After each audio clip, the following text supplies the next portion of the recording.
For the vlog and short story, sa alam mo ba na nakapagbenta tayo ng basahan, mga damit sa bakery.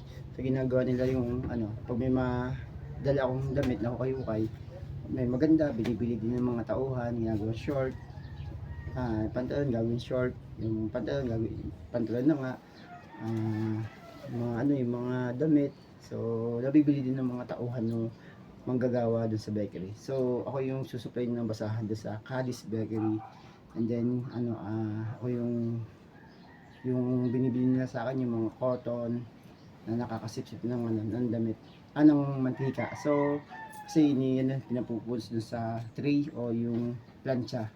So at least kung susugin mo naman, legit naman na kinikwento ko ay hanap buhay para kumita ng pera. And yun nga,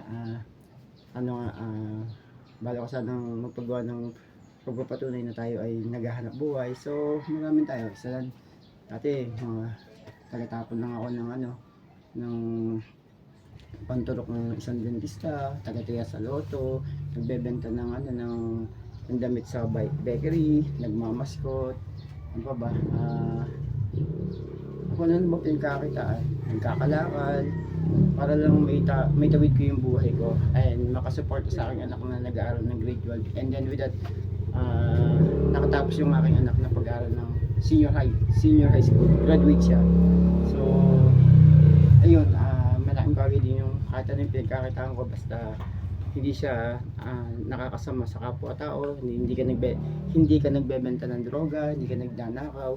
So kahit ganung paraan na hanap buhay ay nasa mabuti. And with that, proud ako na sa lahat ng pinagdaanan ko, panalait ng ibang tao ay nagkakalakal, may tinapos na mga computer. Hindi lang kasi nila alam na wala lang kapital, wala lang akong pambayad ng renta sa pwesto, wala akong puhunan. Kaya ang hirap. And then dumating pa sa punto nagkaroon pa ng aksidente yung nanay ko. Tapos ako, buti na lang yung anak ko nakatira sa kapatid ng nanay ko, sumusuporta. Ako baon lang. And maraming tao na dinadown kay imbis na ikaw ay nakakaangat na sa buhay, minsan hihilain ka pa baba, tapos pag nakita yung ginagawa mo, lalaitin ka pa. So yun lang naman. And with that, salamat ako dun sa may-ari ng bakery. Yung makikita mo sa Quezon Avenue, meron doon Cadiz Bakery. So ako yung sa mga supplier ng basahan doon, hukay-hukay. And then proud naman ako kahit paano talagang sa ganung presyo ay naitatawid ko yung pangangailangan ng aking anak. And with that, tapos na rin naman yung anak ko ng senior high, and yun, magte-TESDA na lang siya. And TESDA, proud to be a TESDA scholar. So yun, huwag mo galang lang yun. And with that, thank you so much sa biyaya ng Panginoon. Kahit paano, nakakaranas ng panlalait, pang-aalipusta, sa ganitong paraan na hanap buhay, malinis, hindi ka gumagawa ng masama, hindi ka ng tatapak ng tao, hindi ka nagbebenta ng droga, hindi ka gumagamit ng droga, mabuti na yon. And dati yung panahon sa lahat ng mga paghihirap ko bago ko to nalampasan, ay may mga tao, ay wala namang hanap buhay si Michael. Minsan bilang isang tao, nakakapagmura ka sa sarili mo. Minumura ko yung sarili, putang ina. Para bang sabi ko, kilala niyo ba pagkatao? Halos ikwento ko ng buong buhay ko.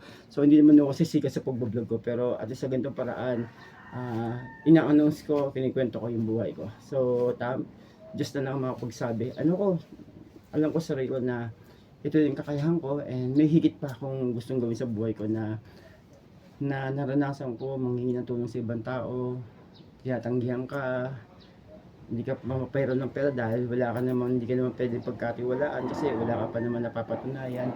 So anyway, damang-dama ko yung paghihirap ko kasi iba yung pinagdaanan ko, hirap kaysa dun sa tao na doon ka, nakikita ka sa kamag-anak mo, kalma ka lang, relax ka lang, hindi kayo yung kagaya ng pinagdaanan ko, nakatira ko sa kamag-anak ko, gigising ako ng madaling araw, mag-ipon ako ng tubig, magluluto ako ng sinaing, maglalaba ako. So mahirap yung nakitira ako sa kamag-anak ko, and proud na proud ako kasi pinagdaanan ko yun.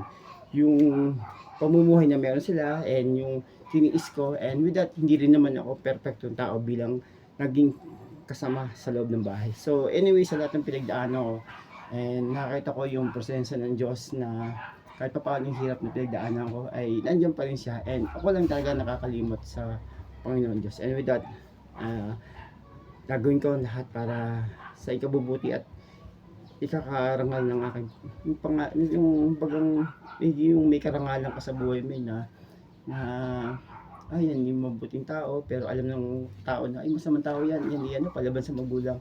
Anyway, ano lang, ako na yung siyempre pag namatay ako, sino bang harap ng kasalanan ko? Di ako din. Hindi naman ibang tao, ay kaya ako naging masama, gawa ng magulang ko, gawa ng ibang tao. Hindi. Ako din ang gagawa ng aking kung ako mapapunta ba ako sa impyerno, makapunta ba ako sa langit. And that's it. Yung masamang comment mabuti, wala nang pinagkaiba yun. Paborito sa may channel. And bye for now. See you the next vlog. And that's it.